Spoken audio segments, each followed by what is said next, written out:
आयोजन पे आ गए, क्योंकि आपने कहा कि जो भी 2-4 दिन में हुआ तो क्या समझ में आएगा। तो ये भी वाक्य आपने 2-4 बार बोला था, ये भी वाक्य आपने 2-4 बार बोला था, तो इसमें से मुझे मेरे अंदर आपके बारे में प्यार हो गया। और जिंदगी में पहली बार एक गुरु हमको ऐसा मुझे मिला कि जो मेरा नाम लेता है, याद रखता है, तो बहुत अच्छी भावना होती है। और गुरु जी सौम्य जी, सुरेश भैया जी, अरे आपने भैया से प्यार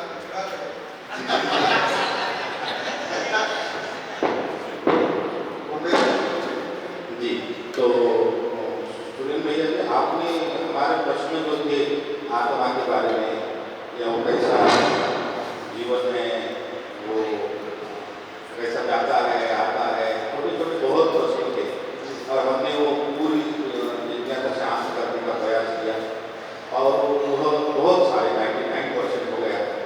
तो बहुत अच्छा लगा, बहुत हल्का लगा, कुछ मिल गया ऐसा लग रहा है, आनंद महसूस हो रहा है। और एक छोटा सा सवाल अब आ रहा है मन में कि जैसा कि मैंने कल पूछा था कि बकरी को काट दिया तो हमने तो उसको मानव बनने की प्रेरणा दे दी, भ्रमित ही सही, लेकिन वो मानव को बन पाएगा। तो लेकिन आपने कहा कि वो राक्षस मानव बन गया। तो फिर मैं रात को जो ऐसा चिंतन किया, विचार किया, तो मुझे ऐसा और ध्यान में आया कि ये जो जीव बना है, प्राण से विकसित हुआ है, जीव बना है, जो कोई वनस्पति की भाषा है, तो बाद में वो जीव बना है। तो अब मैं कभी मेथी की सब्जी खाने जाता हूँ तो मैं उसको भी उखाड़ लाता हूँ और उसको भी खा जाता हूँ। शायद उसको फैलाने वाले थे, फुलाने वाले थे, विकसित होने वाला था, और आगे चल के वो भी शायद जीव बनना चाहता था, लेकिन मैंने उसकी वो यात्रा ही खत्म कर दी। तो वो भी तो एक दृष्टि से मेरा उसकी यात्रा खत्म करना है, राक्षस भावना है। पहले तो आई लोगों के लिए धन्यवाद। बिल्कुल ठीक बात है। तो देखिए, जो मेथी है वो प्राणावस्था की है, और वो आगे बहुत सारे परमाणु वो विरचित होकर फिर पदार्थ अवस्था जाती है ना, फिर कोई ऐसा ही विकास।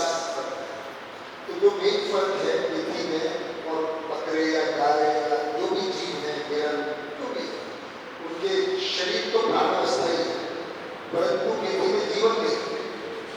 फंडामेंटल बात है, मेथी में या पालक में या गोभी में या आलू में जीवन नहीं है, ये हमने बहुत अच्छे से देखा। सांस की क्रिया है, पहचानना निर्वाह है, मानना नहीं है, जो मैंने 4 अवस्थाओं का बताया। जबकि जो जीव है, मुर्गा है, बकरी है, इनमें जीवन आता है, इन शरीरों को जीवन चला। तो लगभग ऐसा ही हो गया कि आपका घर है, आप उसमें रहते हैं, और मैं जबरदस्ती आके आपको निकाल कर उसका अधिकार कर लूं, ठीक है क्या? कोई जीवन उसको चला रहा है, अब आपका उसकी यात्रा में वो हस्तक्षेप है। मेथी की यात्रा में कोई हस्तक्षेप नहीं किया, आपने खाया है ना, खा के वो निकलेगा, कहाँ जाएगा? खेत में। तो उसका साइकिल पूरा है। बकरे का, गाय का जो साइकिल है वो पूरा नहीं हुआ, क्योंकि वो जीवन शरीर को चला रहा था, सीख रहा था, जीने की आशा को पूरा कर रहा था। उसका धर्म है जीने की आशा, आपने उसके धर्म में दखल कर। ठीक है, ठीक है, बढ़िया बढ़िया, और बहुत बढ़िया। आयु का आज कंपल्सरी है ना, जो थोड़े से शरीर में आयु में यंग है उनको आज कंपल्सरी करना है, तो जिसमें ललित देता है, कार्तिक देता है, शुक्र और गीता है। हाँ जी। तो ये कि जो इंजीनियरिंग में हम लोग मेथड ऑफ एलिमिनेशन सीखते हैं, मल्टीपल, ये जो 4-5 मानव बताया आपने, पशु मानव, राक्षस मानव, वो तो समझा के समझदार तो हुए नहीं, राक्षस भी नहीं है, तो पशु मानव ही है। तो उसका क्या किया जाए? एक वो बात हुई, दूसरी जो ये बात हुई कि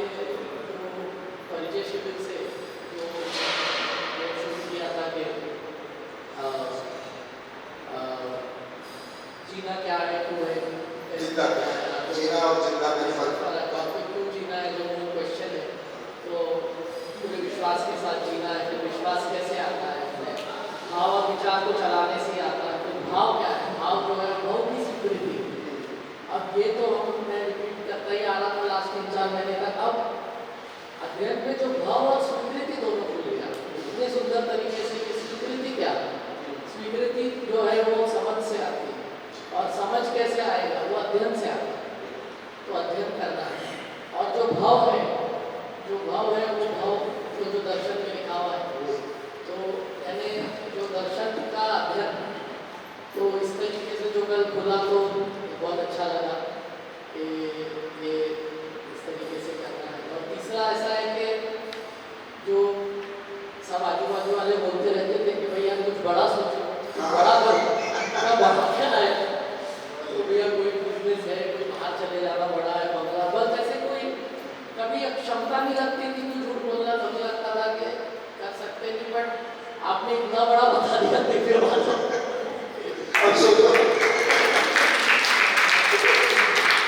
इससे बड़ा नहीं है। अब मैंने पूरा एक शरीर यात्रा है, मालूम नहीं क्या है, कांपे बन गए हैं। अब देखो ऐसे। बहुत बढ़िया। कल उज्ज्वल भाई ने टाइम के बारे में बताया और मैंने थोड़ा नया करने का सोचते हैं।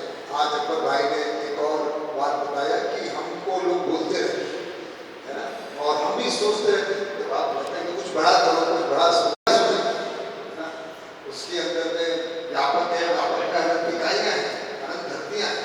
अब सबका सोचो, और दिनों पद वही पद है, पूरा ब्रह्मांड पूरे अस्तित्व को अनुभव कर पाता है, तो वो सबसे बड़ा पद है। तो चलिए आनंद की यात्रा है, कब तक जाएंगे। अब कई जगहों का काम मिल गया है, ठीक है राजेश भाई। तो और अच्छा भाई का, राजेश भाई का, और कौन शेयर करेंगे। बहुत अच्छी लगी कि समझदार मानव में जो इच्छा होगी वो इच्छा कही जाएगी, तो ये मुझे बहुत ज़्यादा अच्छा लगा। तो आत्मा का जागरूक होना जरूरी है, पर आप जैसे गुरु मिलेंगे तो ये आत्मा का जागरूक। मैं तो आपके साथ में वो राजेश भाई जरूर गुरु जी बोल रहे थे, गुरु जी नहीं, मैं आप सबके सामने मिलकर साथ तो मैं केवल आपके समझने में सहयोगी हूँ, आपका इस समय, है ना, बाकी हम सब साथ साथ।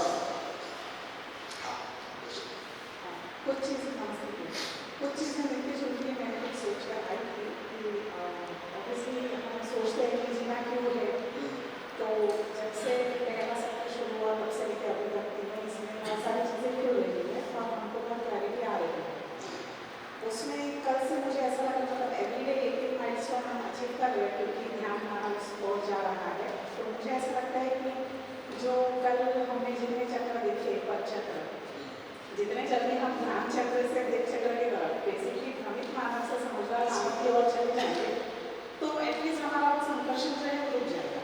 तो मे बी इस शरीर यात्रा में शायद 10% है, तो अगले दिन और आगे होगा, जैसे टाइम बाइंडेशन नहीं है, तो एटलीस्ट वो एक हमारा शॉर्ट, मेरा एटलीस्ट वो एक शॉर्ट गोल है। और फाइनल गोल तो जैसे अकबर भाई ने बोला है वो है ही, तो एटलीस्ट उस रास्ते पे तो चल रहे हैं, हमको पता है हमारा क्या है, और स्वयं में समझ और विश्वास बढ़ाएंगे और अध्ययन करेंगे लिटरेचर्स पढ़कर कठिन से, तो डेफिनेटली पहुँचेंगे। ऐसे ही अब पता चल गया कि कैसे पहुँचना है। बहुत बढ़िया। तो आपने शॉर्ट टर्म गोल ले लिया है, कम से कम संक्रमण की स्थिति तक पहुँच जाए, है ना, तो मैं आज इसको थोड़ा इजी कर दूंगा। आज जब करेंगे कि उसके बाद भी संभावना नेग्लिजिबल हो जाती है कि वापस, वैसे तो आप लोग उसको जो सुविधा से मैं सुख ढूंढने की बजाय इंद्रियों में, संवेदनाओं में की बजाय कुछ रास्ता खुल गया है, तो वो उसकी पशुओं में कोई गुंजाइश नहीं, बड़ा देखने का, बड़ा सोचने का, अब उधर जाने का, क्योंकि अब आपका एक टेंडेंसी प्रवृत्ति बन गई है, बीज बनना शुरू हो गया है। तो ऐसा मेरा सोचना है कि हम लोगों ने एक माइलस्टोन पास करेंगे, और अभी तो और समय है, और स्वेच्छा से। हाँ श्याम भाई पहले से। जैसे ही अभी आपने सब्जियों के लिए जो बताया, सुगंध दीदी क्या बताया, सब्जी के लिए आपने सब्जी बताया पालक कि की उनमें अच्छा। जीवन नहीं है, ऐसे ही आजकल थोड़ा चर्चा का विषय दूध के लिए भी बना हुआ हुआ है काफ़ी, तो थोड़ा उसके मामले में मैं आपसे सुनना चाहूँगी, हम जानना चाहेंगे कि क्या सत्य है, क्या सच है। इसमें दूध के बारे में तो मुझे इतना ही पता है कि दूध अच्छा होता है। आजकल जैसा चल रहा है कि वो भी पशुओं को कम करना है, नहीं, उसमें पूरकता उपयोगिता है। जो हमने कहा ना, चारों अवस्थाओं में पूरकता उपयोगिता है। मानव का शरीर आया है विकास होते होते, रचनाक्रम होते हुए, और वनस्पतियों का भोजन की जरूरत होती है। वनस्पतियों का भोजन क्या है? पदार्थ, हवा, पानी, उसमें जो भी लवण, क्षार, सब। फिर जीव अवस्था आती है। जीव अवस्था का भोजन क्या है? पदार्थ अवस्था और प्राण अवस्था दोनों, और ये नियति विधि से तय है। भोजन को कौन तय करता है? सवाल यह कि भोजन कौन डिसाइड करता है इसमें कि किसका भोजन क्या है?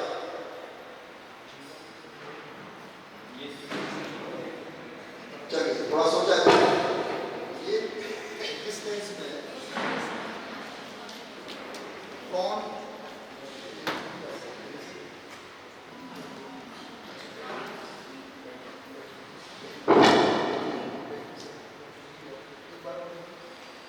आप सोचें कि तुम्हें किसी भी इकाई का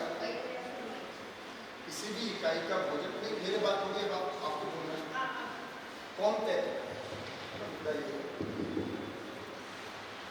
ना?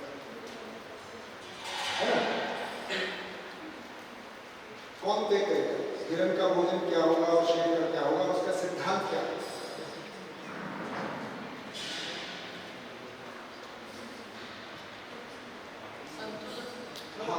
भैया बता दें। ऐसे ही जो मेथी पालक है उसका भोजन पदार्थ अवस्था है, और फिर जो गाय भैंस है उसके लिए है मेथी पालक जो है प्राण अवस्था। तो मुझे ऐसा लगता है कि वो सहयोगी है पहली अवस्था को अपग्रेड करने के लिए। तो जैसे पालक मेथी जो पदार्थ अवस्था में से कुछ लेते हैं, जो भी है कैल्शियम, पोटेशियम, पानी, हवा, तो उसमें से कुछ पदार्थ हो वो कन्वर्ट हो वही स्पीसीज में, यानी मेथी पालक में कन्वर्ट हो, तो कुछ बाकी वापिस चले जाए। वैसे ही जैसे गाय मेथी पालक है वो भी हरी खाएगी, उसमें से कुछ ये अपग्रेड होके गाय और भैंस और ये बन जाएगा। तो मुझे लगता है कि ये जो भोजन है वो अपग्रेडेशन के लिए ही है। बहुत बढ़िया है ना? फिर और मुझे ऐसा लगता है कि अस्तित्व में जितनी भी इकाइयाँ हैं अलग अलग इसमें, उसको उनका जो रूप है, रचना है, उसके हिसाब से उसका भोजन दे दिया है। बहुत ये बहुत तो जैसे मूल्य और कीमत में आपको फर्क पता है? बच्चे से मूल्य हो गया है, हो गया है ना? तो मूल्य कौन तय करता है और कीमत कौन तय करता है किसी भी वस्तु की? कीमत मानव तय करता है, मूल्य अस्तित्व से। ऐसे ही जो श्याम भाई ने बताया कि इकाई का भोजन इकाई की संरचना तय करती है, और बड़ा जो नियम काम करता है उपयोगिता, पूरकता और संतुलन। ये तीन के साथ में किस तरह से भोजन तय हुआ? पहला हुआ इकाई की संरचना, उसका कॉन्फ़िगरेशन। शेर की संरचना है तो पूरी धरती पे क्या फैल जाएगा? वनस्पति, तो उसको खाना है। ये संतुलन हमने बताया था जब संकटता को देखा था, तो हमने ये देखा था कि व्यापक में होने से, भीगा डूबा घेरा होने से, घेरे का मतलब है नियम, नियंत्रण, संतुलन है। और जितनी भी विकास पर विकास जागृति में क्रियाएं हो रही हैं उसमें ये नियम, नियंत्रण, संतुलन बनाई हुई है। इसी क्रम में ही सब कुछ घटना है। तो क्योंकि चार अवस्थाओं का संतुलन ऑलरेडी प्री डिसाइडेड है, नियत है, ये नियत है, ये नियति है। ये ऐसा जिस तरफ अगर विकास में चलेगा तो वहां तक पहुंचेगा, धरती तक, तो उसका डिजाइन है। तो उस डिजाइन के अर्थ में जैसे अब हम बिल्डिंग बनाते हैं, तो जो डिजाइनर है, इंजीनियर है, आर्किटेक्ट है, उसके माइंड में सब कुछ है। वो ग्राउंड पे कुछ नहीं करता है, पहले पूरा नक्शे में पूरा डिजाइन बन जाता है। अगर 10 स्टोरी की बिल्डिंग बननी है तो ऐसा तो है कि वो पहले 10वें माले से शुरू करेगा। पहले क्या करेगा? फाउंडेशन, फाउंडेशन ही बनेगा। वो नियम क्रम है बिल्डिंग का। पहले छत डाल दे, कॉलम नहीं हो डलेगी, ऐसा नहीं। तो वो नियति क्रम है। इस तरह से इसी में मानव की स्वतंत्रता है। बाकी को इतनी भी स्वतंत्रता नहीं है कि वो पहचाने। गाय घास ही खाएगी, उसकी स्वतंत्रता नहीं है कि घास को पका के खा ले, या अगर उसको पता चले कि ये बारिश होने वाली है तो घर बना लेंगे। जो है अवेलेबल उसी में रहेगी, गाय भैंस। मानव के पास कल्पना से स्वतंत्रता है, तो उतना भी वो किसी में तृप्त होगी, इस नियति क्रम में वो बड़ा करके तृप्त होगी। तो बड़ा क्या है? सबसे बड़ा यही है। तो ये डिसाइड है। तो उसमें घास आई, घास के संतुलन को बनाए रखने के लिए कोई खाने वाले हैं। तो ये जो जीव हैं शाकाहारी, ये उस नियम को पूरा करने के लिए डिजाइन बनाए। तो ये सब आएंगे, खरगोश, ये सब खाएंगे। अब यही खाते रहे, यही सारे हो गए, तो घास बचेगी क्या? अब उनको कुछ खाने वाले आएंगे। तो सेम डिजाइन है उस संतुलन को बनाने के लिए। बाघ चीता ये डिजाइन है कि ये जो खाने वाले हैं, तो हम देखेंगे कि वनस्पति ज्यादा है, उसको खाने वाले उससे बहुत कम है। शाकाहारी जीव बहुत ज्यादा है, उसको खाने वाले उससे बहुत कम है। क्योंकि उनका पर्पस प्रकृति का ऐसा नहीं है नियम के लिए उनको खाने के लिए कुछ बनाना, क्योंकि संतुलन बनाना है। अब उपयोगिता पूरकता भी वही सिद्धांत है जो सिद्धि भाई ने बताया, डिजाइन का सिद्धांत श्याम भाई ने बताया, और संतुलन का सिद्धांत। ये तीनों मिलकर मानव में, क्योंकि मानव सबसे विकसित का ये बढ़िया से फिर से श्याम भाई ने बताया कि हम हमारा शरीर की रचना, हमारे परमाणु में सबसे विकसित इकाई हम गठनपूर्ण परमाणु। अब वो तो गधा भी है, गठनपूर्ण परमाणु जो चला रहा है वो गधा भी है, बिल्ली भी है, पर हमारा शरीर एक विकसित हो गया। उनका शरीर इतना विकसित नहीं है, उनका ब्रेन इतना विकसित है, तो हमारे पास विकसित ब्रेन भी है। अब हमको भोजन क्या करते हैं? तीनों सिद्धांत फिर लागू होंगे। पहली बात तो हमारा बॉडी का डिजाइन तय करेगा कि हमको क्या खाना है। अभी हम मजे के लिए खाते हैं तो कुछ भी खा सकते हैं, है ना? उसका अगर विभत्सता की तरफ देखेंगे तो आपने सबने सुना होगा कोरिया वगैरह, बहुत जगह सबसे विभत्स खाना होता है, जो सबसे रिचेस्ट लोग खाने का सोचते हैं। छोड़ ह्यूमन हार्वेस्टिंग खाने के लिए, तो कुछ लोगों को इसको सुनते उल्टी आ जाती है, लोग कर रहे हैं। तो ये विभत्सता हुई जिसमें कि आदमी खाने को वहां तक पहुंच गया, है ना? आहार से सुख लेने की जो प्रवृत्ति है, कुछ भी खाएंगे, ऐसा है। तो कोई तो नियम होगा ना कि जो उसको नियंत्रित करे। तो नियम यही है, पहले बॉडी का डिजाइन तय करता है कि हमको क्या करना है। अगर बॉडी के डिजाइन को हम देखेंगे तो उसमें पाएंगे कि वो जीव जो शाकाहारी है उस तरह का डिजाइन। पहला तो एक सिद्धांत है ना। उपयोगिता पूरकता के अर्थ में क्या है? तो मानव को समाधान समृद्धि पूर्वक देने का डिजाइन है। तो ये तीनों अवस्थाएं उसको समर्पित है अपग्रेडेशन के लिए, है ना? तो अब दूध है तो इसमें एक तो बॉडी का वो रचना फर्क पड़ेगा। किसी को अगर दूध पी के एसिडिटी होती तो दूध उसके लिए नहीं, पर दूध अपने आप में खराब नहीं। गाय अगर जंगल में घूमती रहती, गाय भैंस बकरी जो भी दूध देते हैं जिनका दूध हम इस्तेमाल करते हैं, तो मैंने बताया 1,90,000 साल लगे आदमी को पहचानने में किसका दूध पीना है, किसका नहीं पीना है, क्या खाना है, क्या नहीं खाना है। 2 लाख साल की यात्रा में 1,90,000 साल हमने इसी में बताया कि क्या खाएं क्या नहीं खाएं। तो ज्यादातर एक और भ्रम है, अगर ये अच्छे से उनमें एड्रेस नहीं हुआ है तो उसको कर सकते हैं। एक बड़ी मान्यता है कि आदमी जब धरती पे आया तो क्योंकि उसको खेती नहीं आती थी तो पहले वो मूलतः मांसाहारी था, ऐसा सुना है आपने? हंटर। अब आप थोड़ा इसको जांच के देखिए, जब भी मानव इस धरती पे आएगा, है ना, अब उसके पास ना तो कोई औजार है, सबसे निरीह प्राणी है, प्राणी मतलब शरीर, प्राणावस्था ही। अब वो किसका हंट कर सकता है? अब वो आएगा तो शाकाहारी जीवों के बीच में आएगा कि मांसाहारी जीवों के बीच में? पूरा तर्क लगा सकते हैं, बाकी को छोड़ेंगे ही उसको, उसके बचने की संभावना कहाँ है?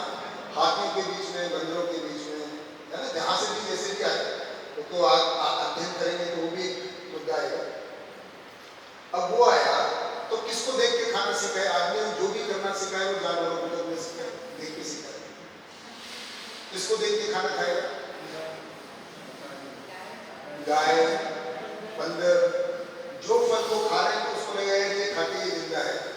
नबी तो पहले फूल, पत्ती, फल, केले देख के लटके हुए बंदर खा रहा है, वो भी खा रहा है। तो पहले वो मांसाहार करेगा कि शाकाहार? हमें थोड़ा सा पढ़ाई से भ्रम हो गया कि बता दिया ऐसा, हमने सोचा कि कोई जांचते नहीं। पिंटू भाई तुम्हारा इकलौता बेटा, जब मानते हमने कहीं पढ़ लिया, किसी ने बता दिया, किसी वजह से उसका आशय ये था कि नॉनवेज की फैक्ट्री लगानी है तो उसको लगा कि चलो ये बता दिया जाएगा, ये तो बहुत जरूरी है। आदमी तो ऐसे ही था ताकि उसका बिजनेस चले। ऐसा एडवर्टाइजमेंट का मतलब तो यही है, हम जो पिचिंग करते हैं प्रोडक्ट इसी अर्थ में करते हैं। तो पहला तो डिजाइन, दूसरा इवोल्यूशन। अगर देखेंगे प्रकृति में जो विकास में शरीर रचना को जो देखते हैं तो वो हमारा डिजाइन इवोल्यूशन के हिसाब से भी शाकाहारी, आदमी ने शाकाहारी ही शुरू किया। बाद में जब औजार बन गए, औजार एकदम थोड़ी बन जाएंगे भाई, कुछ को मारने के लिए कम से कम पत्थर से शार काम करके कुछ तो बनाना पड़ेगा, तो उसमें कितना साल लगा होगा? आग आने में, पहिया आने में कितना समय लगा होगा? एकदम थोड़ी पैदा हुआ, अच्छा चलो मारता हूँ, से मार के दिखा, खरगोश के पकड़ के दिखाओ, अभी नहीं पकड़ सकते। अभी तो हमारे पास गन है, ये है, हमने बहुत सारे औजार बना दिए, बिल्कुल कुछ नहीं है। नाखून तक इतने मजबूत नहीं है कि हम किसी को पकड़ ले नहीं सकते। और अगर हमारे औजार नहीं है तो किसी भी जानवर की चमड़ी को हम नाखून से तो नहीं कर पाएंगे, है ना? तो उसमें समय लगेगा। हाँ भी अपने आसान युग में हमने औजार बनाए, तब जाके आइडिया हुआ यार ये कभी कभी वनस्पति सूख जाती है तो चलो एक आध को मार, शेर तो खा रहा है तो देखते हैं हम भी खा के देखते। ऐसा बाद में बाद में आइडिया हुआ। एक तो ये बात। अब हमने धीरे धीरे इवोल्यूशन के अर्थ में देखा कि गाय घूमती रहती है, दूध देती है, बछड़ा देता है, पी के देखा होगा, ठीक है, भैंस का दूध अच्छा लगा तो बोले यार ये घूमती रहती है, बड़ा ज़्यादा से दूध देती है, अगर इसको घर में रख लें, खाना वाना खिलाएं तो ज़्यादा दूध दे देती है। सिंपल बात है। तो ये उपयोगिता पूरकता की बात है। गाय भी घूमते घूमते खाना खाती है ना? हालांकि आजकल ऐसा करने में गाय को घूमते रहना चाहिए, परंतु जो दूध है वो उपयोगिता पूरकता की अपनी है, ऐसा नहीं। तो इसमें कोई वेज नॉन वेज जैसा नहीं है, ऐसा नहीं है भाई बच्चा आता है तो नेचर का डिजाइन है, माँ का दूध पीता ही है। तो इसका मतलब तो ये हो गया कि वो भी, अगर जो लोग ऐसा मानते हैं कि दूध भी वेजिटेरियन नहीं है, वेगन में नहीं आता, ऐसा ऐसे ही बोले ना, तो वैसा कैसा होगा? तो नेचर का डिजाइन ही गड़बड़ हो गया। तो माँ का दूध भी पीना सही, क्योंकि बच्चे के लिए वही सबसे बढ़िया। तो खूब बढ़िया से पिए, अगर आप हजम कर पाते, हजम नहीं कर पाते तो मत पिए, आपके शरीर का डिजाइन कैसे नहीं, ठीक है? और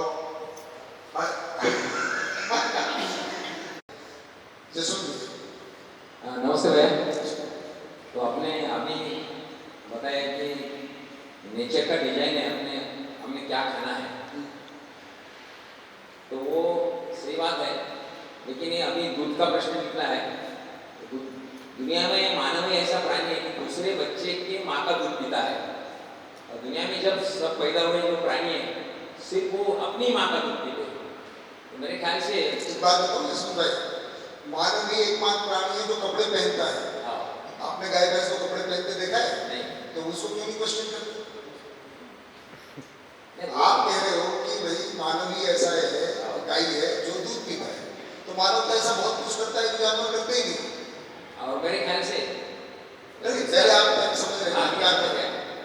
मेरे ख्याल से वो अच्छा, मानव ही ऐसा है जो गेहूं का रोटी बना के खाता है, फिर उसको क्यों नहीं बोलते क्यों खाता है? अगर मैंने कल बोला था नेचुरली आधा एक बात को पकड़ते कि भाई सब कपड़े नहीं पहनते, तो दूध के साथ थोड़ी लागू होता है ये बात। मानव ही है, बाकी सब अपने माँ का दूध पीते हैं। मानव ही है जो माँ का भी दूध पीता है, किसी और का भी दूध पी सकता है, पर मानव तो ही अपना सीख कर्म स्वतंत्रता के साथ केवल व्यवस्था के अर्थ में कुछ भी वो ठीक है, बहुत कुछ करता है ना, कि कपड़े पहनता है, घर बनाता है, ये सब नहीं बनाए क्या? क्या कहते हैं?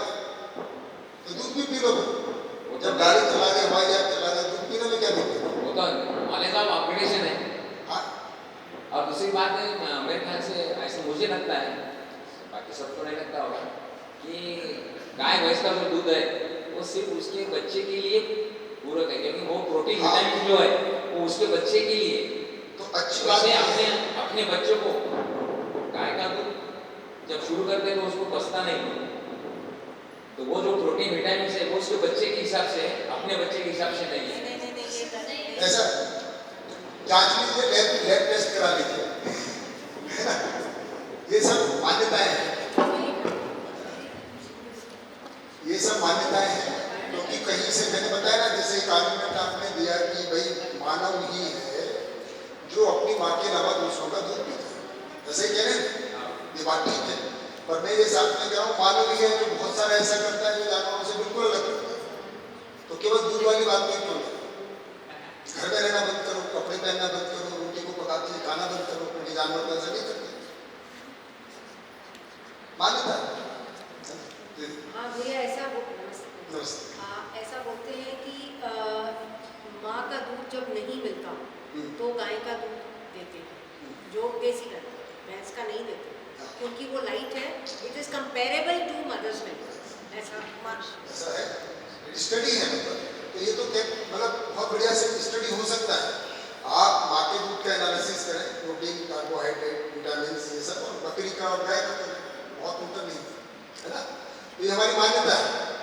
अगर फिर भी मैं कह रहा हूँ भाई आप पी के देख लीजिए एक आदमी, अच्छा गाय वो एक अलग हो गया, उसको बिजनेस बना दिया, वो बिल्कुल अलग है ना।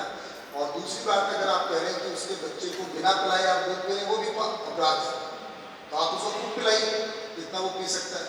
अगर आपने गाय है आपके पास, है ना, गिर गाय है, आप उसको अच्छा खाना खिलाते हैं, दाना वाना, देखो गाय तो घास ही खाती है, अगर अपने से खाएगी तो क्या खाएगी?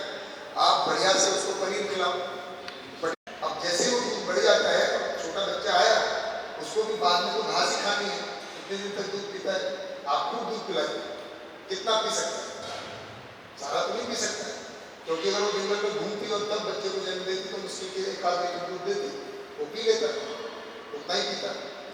अब उसको पिलाइए जितना उसका पेट भरता है, ज़्यादा भी मत पिलाइए, नहीं तो उसको भी हजम नहीं होता, क्योंकि गाय तो बहुत दूध देती है। तो आपको ये भी समझ में आनी चाहिए कि एक नवजात गाय के बच्चे को कितनी खुराक है, उससे बचा उसका क्या करेंगे आप? निकाल दिया अगर हजम कर सकते, क्योंकि आपने गाय को रखा है, उसको खाद खिलाया है, ऐसा नेचर में व्यवस्था है। आपने अगर जंगल में ऐसे ही गेहूं डाल देंगे और कुछ देखभाल नहीं करेंगे तो कितना निकलेगा एक एकड़ में? ना खाद डालो, है ना, ना पानी दो, कुछ मत करो, नेचुरल है, ठीक है, जितना पैदा हो गया अपना जो प्रकृति मैया दे दे उतना खाएंगे, कितना खा लो। अब आपने समझा 1,90,000 साल में कि भाई वहाँ पे उसको साफ करो, खरपतवार को हटाओ, उसमें थोड़ा खाद डालो, गाय भैंस का गोबर डालो या कंपोस्ट खाद, जो भी सीखा है, पानी डालो, उसको समय समय पे पानी डालो, देखो अनाज मिलता है। ये आपने 1,90,000 साल में सीखा है, ठीक है। तो उसको जो सीखा है उसको अनुसार व्यवस्था है, समृद्धि है, तो ना गाय के बच्चे को भूखा मारो और ना गाय को भूखा मारो, ठीक है। बताइए। जीवन का और शरीर का कंसेप्ट बहुत अच्छे से समझ में आया, उसका चक्र भी समझ में आया, लेकिन जैसे मानव के प्रकार हुए, धनिक मानव, राक्षस मानव, देव मानव, दिव्य मानव, तो आपने ये भी कहा कि जीवन जो है जिस वक्त अपनी शरीर यात्रा छोड़ता है, जिसकी वो जो समझ होती है अगले जन्म में वही समझ के साथ वो आता है, ये भी समझ में आया। लेकिन जैसे भ्रमित मानव है, तो भ्रमित मानव जब शरीर छोड़ेगा, जीवन वो भी भ्रमित रहेगा, तो वो भ्रमित रहेगा, तो ऐसी कुछ संभावना है कि जो जीवन शरीर अभी पृथ्वी में है उसको कुछ यानी हार्मफुल हो, एक बात। और दूसरी बात, जो कंसेप्ट आया है प्लाइंग का, जो आत्माओं से वगैरह बात वगैरह करते हैं, तो उसकी सत्यता कितनी है? दो बातें हैं, तो पहले तो दूसरे वालों को लेते हैं कि जो आत्माओं को बुलाने वगैरह का कार्यक्रम है ना, वो तो मुझे बिल्कुल नहीं पता है ना।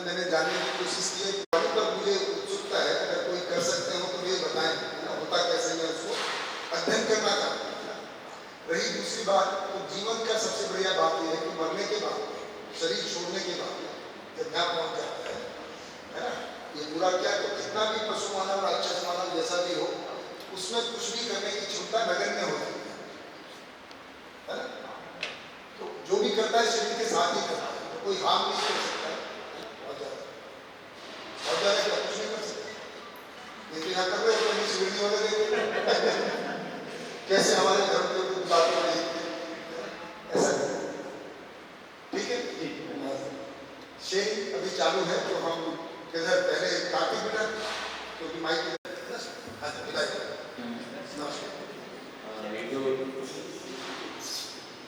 जो जीवन का स्ट्रक्चर था वो तो पहली बार देखा था, और तो कंप्लीट स्ट्रक्चर नहीं देखा था कि और जो है वो पहले तो मेरा सब मान्यता थी यानी भ्रम था वो सब टूट गया। बच चाहिए वो पूरा क्लियर ही हो गया। अब क्या चाहिए?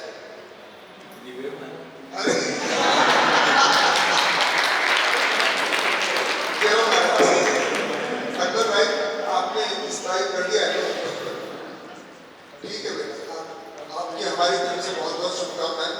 कुछ हमारी मदद लगे तो बताना और आप आगे बढ़ोगे तो हम भी आगे बढ़ जाएंगे। ठीक है, ललित बेटा को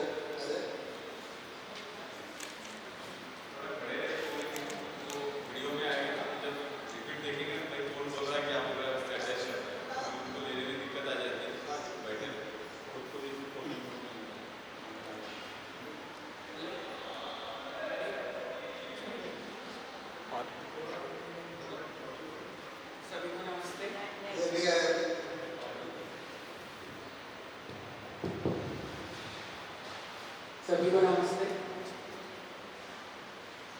कल जो हुआ हमारा जो क्रम देखा तो उसमें ये पता चला कि हम किस अवस्था से किस अवस्था की ओर जाते हैं और सही में पद क्या है ये समझ आया। और कल जैसे कि हमारी गोष्ठियाँ हुई तो उसमें पता चला कि हम क्या है और अभी कैसे जी रहे हैं, उस पर काफ़ी अच्छे से ध्यान गया। गोष्ठियाँ होने के बाद जो आपने कल मतलब बताया तो वो काफ़ी मन को छू गया। वो कौन सी बात छू?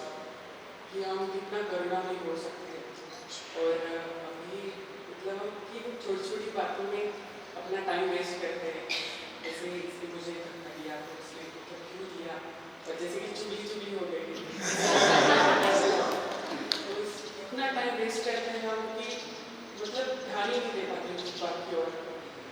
अभी तो इस बात की ओर ध्यान जा पा रहा है कि आगे का मानव मतलब वो हमारे लिए क्या है, उसके मन में अभी क्या चल रहा है। और अगर वो मतलब स्ट्रेस में होता है तो कुछ बोल देता है तो हम बहुत दिल पे लगा लेंगे कि इसने क्यों कहा ऐसे। तो अभी वो सोचने वाली बात है कि वो अभी किस इसमें है हालत में और हमें उस पर क्या करना चाहिए ये समझ आया। जब घर में गया तब भी मैं चुकी था, कुछ बोल नहीं किया मम्मी पापा से, मतलब कल की शेयरिंग नहीं हो पाई थी। तो यही बात सोच रहा था कि मैं क्या कितनी बड़ी चीज़ हूँ और क्षमता का एहसास हो जाए कि भाई मेरी यात्रा कहाँ तक जा सकती है, बहुत बढ़िया है। पुराना एक टैलेंट बोलता है तो उसको बस में चल रहा होता है, एक आदमी यही बोलता है तो मुझे धक्का क्यों दिया, तो आपने तुमने लिया क्यों। तो ये एक्चुअली है तो जो पर एडवर्टाइजमेंट है सब बहुत गहरी बात है। लोग अपनी अपनी मानसिकता के हिसाब से देखते हैं, हम उनसे प्रभावित होते हैं। हमको ऐसा लगता है कि वो हमें परेशान कर रहे हैं, हमें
जैसे हम घरों में आजकल देखते हैं कि भाई बच्चा है मोबाइल पे लगा हुआ है, हम दुखी होते हैं, वो हमको दुखी होने के लिए मोबाइल पे लगाए क्या? वो तो अपने सुख के लिए लगा हुआ है, उसको लगाया और किसी को कुछ मजा आ ही नहीं रहा है, तो इसी में पर परेशान है उसको देख के हमको एकदम चिंतित है कि भाई क्या होगा। अब आप बताइए क्या होगा ना अगर वो मोबाइल पे लगा रहेगा? थोड़ा बड़ा है, पढ़ाई नहीं करेगा तो क्या करेगा? घास छीलेगा तो क्या करेगा? इसको थोड़ा पहुंचाए। अब विकास के संदर्भ में देखें, मान लो बच्चा ऐसे ही करता है, अब आप परेशान हो गए ये सोच के मोबाइल में लगा हुआ है, नहीं पढ़ेगा तो घास छीलेगा आप परेशान हो रहे, कुछ गलत देख रहे, अच्छा गलत देख लिया, आपने नहीं देखा कभी गलत, आपने देख लिया, आपका क्या हो गया? चलो गलत देख लिया तो क्या होगा? तो पहुंचाए उसको, इसको सवाल को, अगर ऐसा है पता चलेगा कुछ नहीं होगा, हम अंदर से लीजिए तो क्या होगा? ज्यादा से ज्यादा क्या हो सकता है? बेईमान बन सकता है, कुछ भी करेगा उससे ज्यादा कुछ नहीं हो सकता है, कुछ भी करेगा ज्यादा से ज्यादा बेईमान होगा, क्योंकि हमें क्षमता नहीं है कि हम अभी हमें अपने ऊपर विश्वास नहीं, कुछ गड़बड़ कर लेगा तो उसको ठीक कर लेगा। एक्चुअली हम अपनी अक्षमता से ही परेशान कि ये उसमें कुछ कर लेगा, कुछ गलत देख लेगा तो हम उसको सही कैसे करें? क्योंकि हम उसका जो अधिकार है उससे वंचित कर देना चाहते हैं। एक सूत्र है जो आएगा कि हर मानव गलती करने का अधिकार और सही करने का अवसर के साथ ही जन्मता है। अब भ्रमित मानव है, हम हमारा एक मान्यता हो जाती है, हमारा बच्चा भ्रमित कैसे हो सकता है, हमारी माँ भ्रमित कैसे हो सकती है, हमारे पिता भ्रमित कैसे, ये हमारा मोह है। हमको लगता है मानव भ्रमित होता है, मैं थोड़ी होता हूँ। हम सुख कैसे होते हैं संदीप भाई? मानव भ्रमित है, मैं नहीं हूँ, दूसरे मानव भ्रमित है, मैं तो ठीक ही। हाँ बाकी सब है, आपके पिताजी भ्रमित हो सकते हैं, हमारे पिताजी भ्रमित हो नहीं, आपका बच्चा भ्रमित हो सकता है, हमारा बच्चा तो जिस वजह से हम परेशान हैं।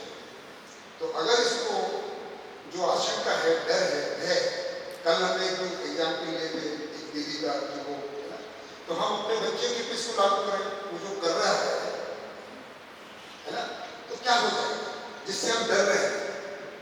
तो ये जो विकास है समग्रता में देखेंगे है ना, तो हम शांति के साथ रहते हैं। फिर हमारा ध्यान केवल इस पे जाता है कि हम अपनी योग्यता पात्रता को, क्षमता को कैसे विकसित करें। तो बिल्कुल हम तो छोटी छोटी बातों में परेशान होते हैं कि उसने घर का खोल दिया, उसने चुगली कर दी, उसने ऐसा बोल दिया तो हमारा क्या है? पर हमारा चला जाता है,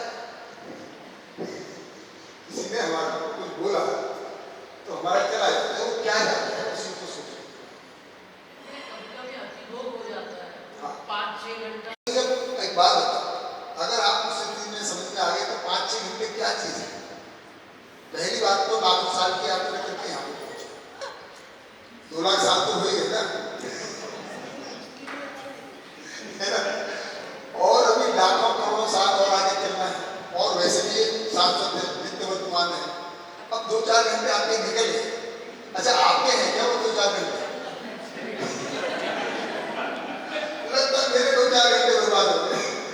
पहले तो समय नहीं है, देखो इल्यूजन की पराकाष्ठा, पहली बात तो समय नहीं होता, समय है ही नहीं। दूसरा मेरा समय चला गया, तूने मेरा समय बर्बाद कर दिया। यार एक आदमी आया था और मेरे 2 घंटे बर्बाद करके चला गया। किसके घंटे? कौन से घंटे? और फिर बर्बाद आपका होने क्यों दिए? तीसरी बात, अगर आपको लग रहा है तो भाई आपको तो 5-7 मिनट में पता चल गया, आपने तो बर्बाद करेगा, तो आपने 2 घंटे क्यों उठाए? सारी कमी अपनी है,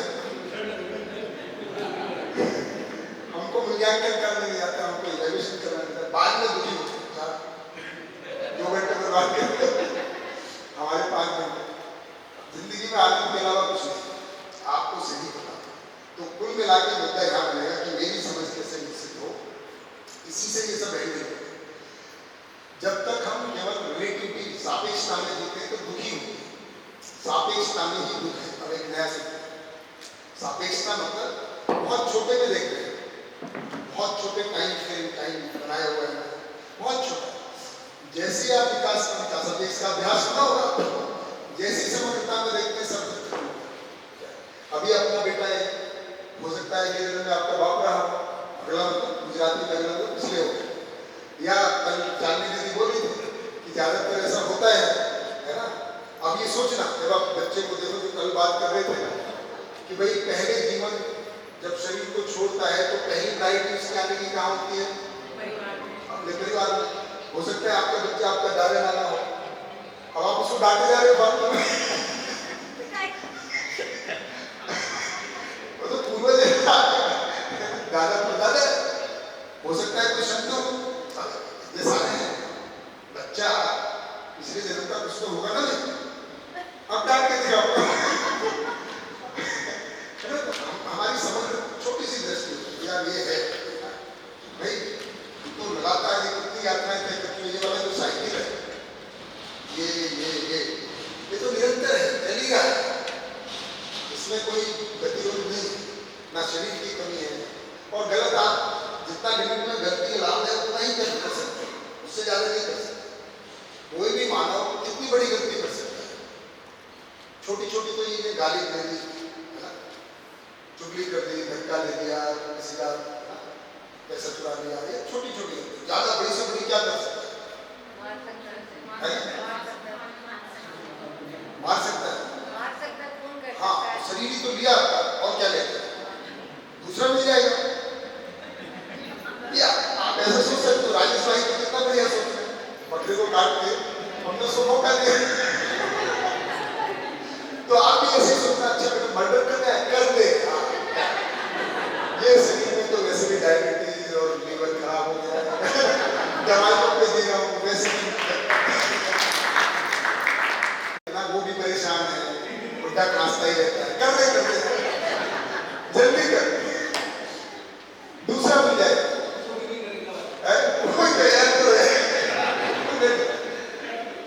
तो हम जब समझता में सोचे बहुत सारे आइडिया आ सकते हैं, क्या अकबर में किसके पास में। तो उसी तरह से हमारी जो दृष्टि है जब बड़ी होती है, तो बड़ी दृष्टि के साथ भी हमको जीना, ये हम सापेक्ष छोटे उसमें। अब इसके बड़ा हो गया, अब बड़े स्केल में थोड़ी चीजें बदलेंगी, और जब वो बदल के जो भाव पैदा भाव तो देखिए 4 से घटनाओं से जो बढ़ता है, उसी से हम या तो भयभीत हो जाते हैं और या हम विश्वास के साथ। तो ही हमारी स्थितियां, या तो भय, चिंता, पीड़ा, किसी भी घटना में आप देखेंगे, किसी भी क्षण अपना जब आप जांचेंगे, जो कुछ भी हो रहा है तो सूचना हम तक जाती है, तो या तो हम भयभीत होते हैं, चिंतित होते हैं, चिंता करते हैं, या पीड़ित होते हैं। इससे ज्यादा कुछ नहीं, ज्यादा से ज्यादा और बात होता है, इससे ज्यादा और क्या हो सकता है उसमें बात आता हूँ। पर अगर समझ सापेक्षता में देखें तो, और यह हम विश्वास के साथ अपने चीजों को ठीक कर लेंगे, तो स्थिति हमारी हो सकती है। परिचय से में एक उदाहरण आता ही है कि भाई हमारा बच्चा खेलने गया था, खेलते हुए आया और सडनली हमने देखा उसके सर से खून निकला। अब हमारी स्थिति क्या है उसको देख के, जैसी मेरी स्थिति है उसके अनुसार वो व्यक्ति, अगर मुझे कुछ नहीं आता है, कोई मेरे पास समाधान नहीं है, तो मैं पहले तो देख के घबरा, भयभीत होना, डरना कि इसको क्या होगा। और कोई इतना संवेदनशील दूसरे अर्थ में बेहोश, बच्चे का तो खून बह रहा है और हम बेहोश, बहुत बड़ा काम करते हैं। हम कितने महान, कितने संवेदनशील हैं, ये वो आया रोता हुआ खून निकल रहा है और हम बेहोश, ये तो बिल्कुल ही, अब इसमें क्या है, इसमें क्या संवेदनशील, घबराहट इतनी ज्यादा हुई कि हमसे कुछ हुआ है। दूसरी स्थिति है, चलो भाई है ना, इतने घबराए तो नहीं, पर देखे बेटा क्या हुआ। कुछ लोग माँ बाप ऐसे तो उसका दूर नहीं देखते, किसने मारा, तूने मारा कि नहीं मारा, पहले तो ये बता। वो कह रहा है पहले ये बता तेरी हालत नहीं किसने, पहले उसको समझ सिखाएंगे, उसको छोड़। राम ने पिंटू ने मारा, पहले पिंटू की पिटाई की। अरे भाई पहले तीसरी स्थिति हो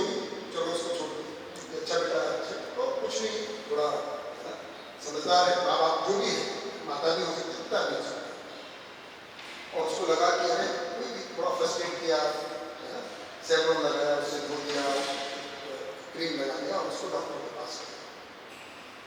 कैसी स्थिति हुई, थोड़ी सी ज्यादा थी, फिर पूछा भाई किसने मारा, कैसे लग गया, बोला मेरा चल रहा था और ठोकर लगी, गिर गया। ऐसे में भी कुछ माँ बाप लगा देते, देख के नहीं चलता है, एक तो पहले लगी हुई है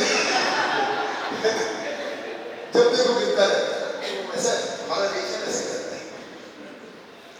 एक स्थिति की वो माता या पिता जो है वो डॉक्टर है, बच्चा आया है, अब वो कोई घबराएगा क्या, पहले तो देखेगा कितना लगा, कैसा लगा, खुद ही ठीक कर लेगा, तो उसकी स्थिति समाधान इस उदाहरण वो बिल्कुल नहीं होता है। तो हम जैसी स्थिति हमारी होती है ऐसे हम परिस्थितियों को डील करते हैं, या तो विश्वास के साथ और या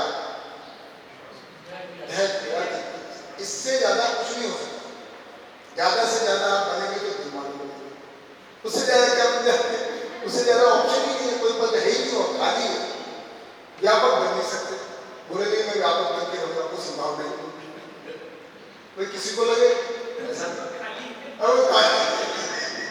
कुछ नहीं, ज्यादा से ज्यादा गलती क्या कर सकते, हम बोले ना, या तो धक्का दोगे या गाली दोगे या मर्डर की बात की नहीं, मर्डर कर दो, ठीक है, कोई ज्यादा ही बेवकूफ हो गया, पूरी भ्रमित और उसके नशे में है, मत मात्सर्य में है, तो धरती को सूरज बना दिया, आप तो घूमते ही रहोगे, धरती अपना करोगे, साल के बाद में फिर स्कूल में आ जाए, क्यों परेशान हो? हाँ, परेशान हो थोड़ी हाथ पे हाथ धरते बैठे कुछ करेंगे नहीं, ऐसा मैं नहीं कह रहा हूं, मैं कह रहा हूं कि कैसे हम विश्वास के साथ सही को करें, खुद समझ पाए हैं, और मतलब हमारा ये लक्ष्य नहीं है कि धरती सूरज बन जाए, उसको तो रोकना ही है, ताकि वहां तक ले जाए, क्योंकि प्रकृति का बहुत श्रम लगा है इसमें, है ना, तो ये सब यहाँ तक पहुंची है, और जो मानव का जीवन का लक्ष्य है वो पूरा होने में ये बहुत बड़ी उपलब्धि है, धरती से स्थिति तक पहुंची, तब तो जीवन लक्ष्य अपने लक्ष्य तक पहुंचेगा, है ना, तब तो वो प्रमाणित होगा।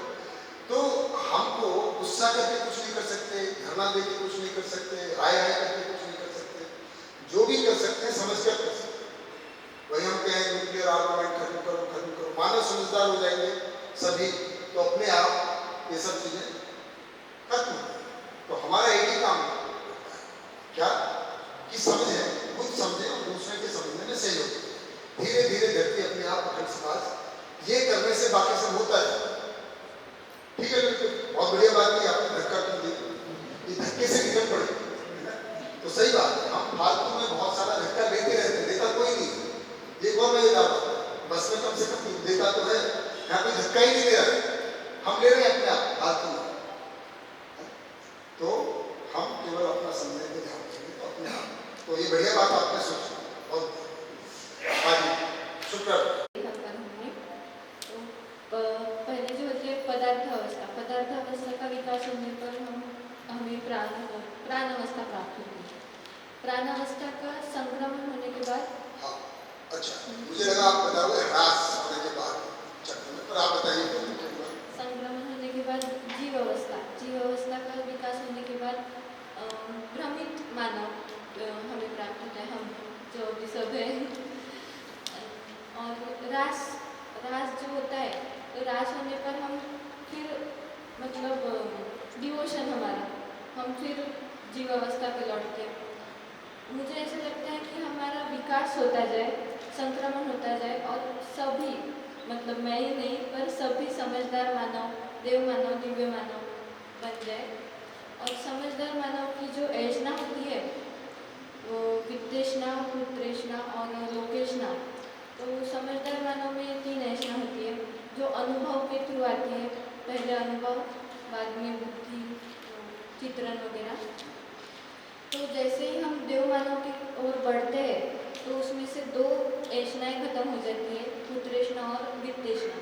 जैसे ही हम देव मानव की ओर, दिव्य मानव की ओर बढ़ते हैं तो हमारी तीनों भी ऐशनाएँ खत्म हो जाती है और ऐशना मुक्त हो जाते हैं हम। तो सभी लोग ऐसे हो जाए, ये मेरी इच्छा है। और कल ये समझ में आया, इच्छा पूरी हो ऐसी हमारी शुभकामना है। बहुत बढ़िया। और कल ये समझ में आया कि जो हम शेयरिंग करते हैं, ग्रुप डिस्कशन डिस्कशन करते हैं वो बहुत ज़रूरी है, क्योंकि कल हमें ऐसा समझ में नहीं आया था। ग्रुप डिस्कशन के वक्त तो राहुल भैया ने समझा दिया, तो सभी लोग जो हमें समझ में आया वो शेयर करें और जो नहीं समझ में आया वो पूछें। बहुत बढ़िया, इसलिए ग्रुप डिस्कशन बहुत जरूरी है। बहुत सुनो दीदी आई आवाज। तो मुझे भी ऐसा ही लगता है आवाज। तो मुझे भी ऐसा ही लगता है कि सभी मानव का विकास और संक्रमण होते जाए, लेकिन अभी के लिए तो मुझे भ्रांतिपद से देवपद मतलब समझदार मानव बनना ही मेरा पहला गोल है। वो भी कर लिया हमने, वो भी बहुत बड़ी बात है। और जैसे राहुल भैया ने और एक बात समझाई हमें कि हमारी जो जड़ परमाणु है उसकी आवश्यकताएं भार के साथ रहती है, भार वेट मास सभी रहता है। जैसे हमने देखा कि जीवन परमाणु भारहीन है, तो उसकी आवश्यकता भी भारहीन ही है, तो वो भी बहुत अच्छे से बहुत तो जो कंपलसरी शेयरिंग थी युवाओं की, और कोई अपने आप में युवा मानता है तो बताइए। श्याम भाई ने तो हाथ खड़ाई किया हुआ था, आज हम सबकी नहीं करेंगे, मैंडेटरी केवल युवाओं की थी, बाकी अपनी इच्छा से हो रही है, बाकी सबने कर ली। तो श्याम भाई आपकी बताइए, भाई तेरा भाई। नमस्ते भैया। एक्चुअली जो गाय निद्रा में सोया होता है, हमारे एक मित्र है दर्शन की बात करें, वो सीए की पढ़ाई कर रहे थे और उनको रात को 2 बजे नींद नहीं आ रही थी, तो बाजू के रूम में और उनके रूम में एक पार्टनर था। क्या था? पार्टनर था। गए उनको कहा कि मुझे नींद नहीं आ रही है, आप लोग सो रहे हो, अच्छी बात तो है। सही बात। वो दोनों उनके बाजू वाले रूम में गए, 5-7 लोग सबको उठा दिए। अच्छा, बाद में दर्शन को नींद आ रही है तो बाकी उठ गए, क्या करेंगे, चलो चाय पिए। तो हमारी अवस्था ऐसी कुछ है सर, आप इतने दूर से आए और हम जो भ्रमित थे हमको जगह दिए, अभी हम तो जग गए हैं, हमारे जो भी मन में है सब करेंगे, तो हमको तो झेलना पड़ेगा, सब मिला नहीं। सही बात। तो मैं थोड़ा सा एक कहानी के रूप में शेयर करना चाहूँगा। हमारे बीच में कथाकार नहीं है कभी भी। आज महेश भाई की कविता होगी कि नहीं होगी? कहाँ है महेश भाई? तो कल की बात में कोई कविता? अच्छा, हो जाए। कहानी का शीर्षक है कहानी सेल्फी। कहानी सेल्फी आजकल चलता है ना भैया। हाँ, सेल्फी। पहले कहानी सेल्फी की शीर्षक है। सेल्फी सभी को पता है, मेरी सेल्फी की डेफिनेशन यही है, मैं जो कर रहा हूँ खुद में, खुद के लिए हुई, खुद के लिए देखने के लिए बनाई हुई तस्वीर। क्या अब देखिए, एक सोमवार ने बताए थे समस्याएं सबकी अपनी अपनी है कि अलग है? समस्या एक है कि अलग है? सबकी अलग अलग है। बहुत बढ़िया। अब देखिए, सेल्फी जब अपन लेते हैं स्पेसिफिकली, या फिर अभी कहीं पे अपन जा रहे हैं, कोई अपना फोटो खींच रहा है तो फिर वो क्या बोलता है, स्माइल प्लीज। अभी आप खुद की सेल्फी जब भी लेते हो तो आप देखिए कि बहुत बार अच्छी नहीं आती, डिलीट करते हो, फिर लेते हो, फिर डिलीट करते हो। अच्छी क्यों नहीं आती है? लेने वाले भी आपको खुद को खुश होना है देखते हो, फिर भी नहीं होता है। कारण क्या है? क्योंकि हम समस्याओं से घिरे हुए हैं। अच्छा भाई, अभी युवा है, बड़े मैं बोल सकता हूँ सर थोड़ा। अब याद कीजिए, स्कूल से लेके कॉलेज, सर कल भैया ने अपने को एक ग्राफ दिखाया था हैप्पीनेस का, जो ऐसा था कि तन मन और माँ बाप का धन जब तक था तब हम बोल सकते ये सच्चाई है। तो स्कूल में, कॉलेज में कोई ना कोई हमें ऐसा अच्छा लगता है जिसे हम, अभी ये छोड़, अभी कृपा करुणा वाला वो बात में बात करेंगे, हमारा वाला प्रेम जो भ्रमित में है, तो वो जब होता है तो मन में कैसे ऐसे लड्डू फूटते हैं, हर कोई हंसता है थोड़ा बहुत। तो अब आप सोचिए कि आप सेल्फी लीजिए और आज भी सभी बड़े बैठे, अंकल भी बैठे हैं साथ में, सबके साथ में ये होता है। जो पहला प्यार जिसको बोलते हैं वो सबके साथ में होता है, और जरूरी नहीं कि अभी साथ में हो, नॉर्मली रहता ही नहीं है। साथ में रहेगा तो बाद में समस्या को रुक नहीं सकता है। तो अब समझ लीजिए कि आप सेल्फी ले रहे हैं, एकदम से आप उसको याद कीजिए जो आपके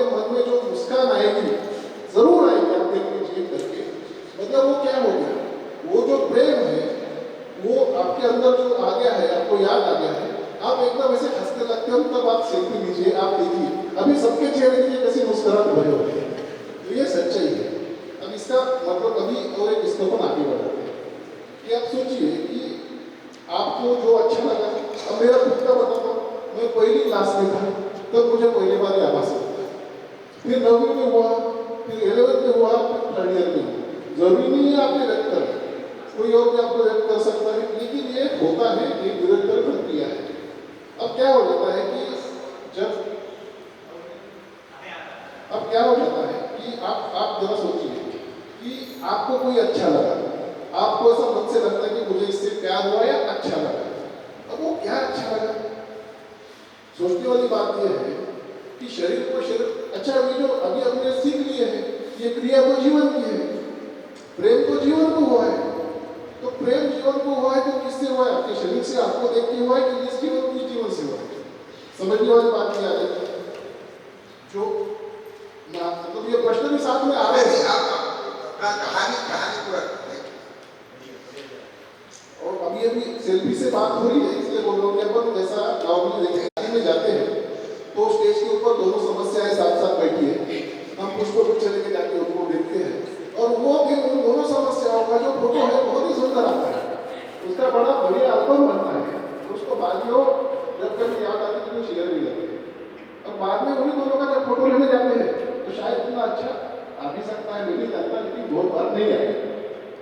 तो बात यह हो रही थी कि अभी जो प्रेम जीवन का जीवन से है, तो जब हमें जो अच्छा लगा, जिस वक्त हम वो सोचते हैं, जब सेल्फी निकाल रहे हैं आप और आप एकदम वो जिससे मुझे प्यार है उसको याद करते हैं और एकदम से देखते हैं, तो आपका एकदम सेल्फी भी अच्छा आएगा, स्मित भी ओरिजिनल आएगा और एकदम ग्लो आएगा। अच्छा, एक और चीज नोटिस आपने किए होंगे, भैया हमारे सामने बैठे, इनको कभी भी देखो इनकी सेल्फी अच्छी जाएगी, ये सच्चाई है। राहुल भैया को मैं देखता हूँ, मुझे कोई चीज नजर आती है कि ये लोग जैसा है हमेशा ऐसा हंसते रहते हैं, बढ़िया एकदम, समस्या है नहीं हो पता नहीं है, शायद इसीलिए होगा कि उनके मन में हमेशा प्रेम उमड़ता होगा। सच्चाई तो यही हो सकती है कि जीवन। अच्छा, दूसरी बात अभी जो क्लियर होगी कि जीवन का जीवन से प्रेम होता है, बराबर है। अब दूसरी बात समझिए कि एक जीवन का दूसरे जीवन के साथ प्रेम हो गया, दोनों चले गए, दोनों ने नया जन्म लिया, फिर अगली बार उस जीवन को किसी और जीवन से प्रेम होता है, जीवन का जीवन से होता है। इसका मतलब यह है कि हर जीवन दूसरे जीवन से प्रेम करता है। अच्छा, ये आता कहाँ से होगा? अब थोड़ा सा इधर आ जाते हैं। अभी अपन जो भी है, जितने भी व्यापक में समाये हुए हैं, व्यापक नित्य चैतन्य है और ये जो जीवन निकला है ये पदार्थ अवस्था से लेके विकास क्रम में होते होते इसमें संक्रमण हो गया, संक्रमण होके फिर ये जीवन बना हुआ है। अब ये जीवन बना, अच्छा, जिस चीज से बना है उसके प्रति थोड़ा बहुत लगाव रहना स्वाभाविक है। इसलिए जीवन का मुझे लगता है कि मटेरियलिस्टिक वर्ल्ड के प्रति जो उसका स्वाभाविक उसका ये रहेगा कि मैं उसके प्रति खींचा चला जाऊँ। इसलिए जीवन को शरीर के प्रति आसक्ति रहती है, पदार्थ अवस्था के प्रति आसक्ति रहती है। लेकिन जबकि वो व्यापक के अंदर रहता है तो व्यापक की तरह वो चैतन्य रूपी होना चाहता है, इसीलिए वो प्रयासवत होता है। इस तरह मुझे ऐसा लगता है। तो हम इस बात को समझते हैं, भैया से पूछते हैं इसलिए। श्याम भाई ने कई सारी बातें बताई, उसमें प्रेम भी आया, जीवन है। और रियल सेल्फी क्या होगी कि मुझे अपनी आशा, विचार, इच्छा नहीं है, अपनी मान्यताएं बहुत स्पष्ट रूप से दी है। अभी सेल्फी लेने का मतलब क्या होगा कि मेरी मान्यताएं क्या है, और दूसरा स्टेप होगा जो हमने ये भी एक अवधारणा है सत्य की, तो इसकी रोशनी में कि मेरी मान्यताएं सही है कि गलत है। अगर हमको ये पता चल जाता है कि हमारी मान्यताएं ऐसी नहीं है, जैसा अस्तित्व है उसी के आधार पे विचार होता है, तो विचारों में भी दुखी होते हैं। अब हम अगर सेल्फी का एनालाइज करें जिसको आप कहते हैं, तो अभी वहाँ प्रेम नहीं है, जैसे आपने कहा किसी के प्रति आकर्षण हो जाता है, वो तो आकर्षण ही होगा। प्रेम तो अनुभूति है जो दुनिया की बात है। हाँ, सही बात है, वो तो ठीक बात है। तो उसको ऐसा कहेंगे कि इसको अगर एक्सटेंड करेंगे कि जैसे इन्होंने उदाहरण दिया कि भी हमको किसी के प्रति आकर्षण या हुआ या प्रेम हुआ, अगर आज भी उसको याद करते हैं तो मुस्कुराते रहते हैं। अब अगर हमको अस्तित्व से ही प्रेम हो जाए तो वो तो हमेशा साथ ही ना, उसको याद भूल ही कैसे सकते हैं? वो तो सबको हमेशा मुस्कुराते ही रहोगे ना भैया, फिर तो कभी भी सेल्फी नहीं, ऐसे ही कह रहे हो, वही कहना चाहते हैं, ठीक बात। तो निरंतर सुख हो गया एक तरह से। इनकी एनालॉजी को मैं पॉजिटिवली जब देखता हूँ तो ऐसा ही कह रहे भैया कि उन्होंने पूरा मुझे बता रहे थे, कल भी उन्होंने बहुत बढ़िया शेयर की थी, रोज कुछ ना कुछ बोलता है, नहीं तो बाहर ही गई है ना, खुद ही जगह रहते हो तो कभी जगह नहीं भैया जाके भाभी जी को बोलते हो मैं भी बताता हूँ।